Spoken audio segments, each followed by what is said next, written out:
সুরক্ষা অ্যাপ হলো আপনার প্রত্যেকটা কেন্দ্রে যারা ডিপ্লয়েড আছে তাদের কাছে থাকবে। এই সুরক্ষা অ্যাপের মাধ্যমে কিন্তু সারা বাংলাদেশে সবাই জেনে যাবেন, ইভেন প্রধান উপদেষ্টা পর্যন্ত জেনে যাবেন যে কোথাও যদি কোনো গণ্ডগোল হয়।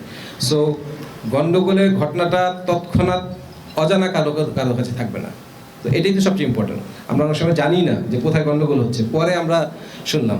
সো আমি যদি কোথাও কোনো গোলযোগের তথ্যটা সাথে সাথে পেয়ে যাই, ফোর্স কিন্তু আমার প্রত্যেকটা জায়গার জন্য প্ল্যান করা আছে, ডিটেল করা আছে।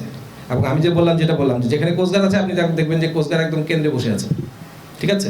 মানে যে কেন্দ্রের বাইরে যেখানে থাকলে মানে কেন্দ্রের নিরাপত্তা নিশ্চিত করতে সব থেকে সুবিধা হবে। কেন্দ্রের ভিতরে তো বেসিক্যালি পুলিশ আর আনসারই থাকবে, বাট কোস্টগার্ড এমন জায়গায় থাকবে যেখান থেকে এই কেন্দ্রের নিরাপত্তা নিশ্চিত করা 100% সম্ভব হবে।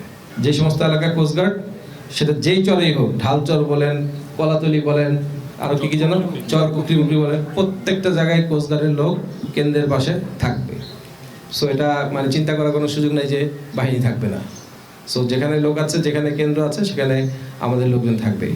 এবং তার উপরেই আমাদের পুলিশের মোবাইল থাকবে, নৌবাহিনীর স্ট্রাইকিং ফোর্সের মোবাইল থাকবে, এবং তাদের পেট্রোল এত ঘন ঘন থাকবে যে মনে হয় যেমন তারাও বুঝি কেন্দ্রের পাশেই বিরাজমান। এবং আনসারেরও আমাদের স্ট্রাইকিং ফোর্স থাকবে, এবং যেমন এখানে কিছু কিছু জায়গায় আমি জানি বিজিবিও আছে। সো বাহিনীর কোনো স্বল্পতা আমার মনে হয় এটা ফিল করার কোনো সুযোগ নাই।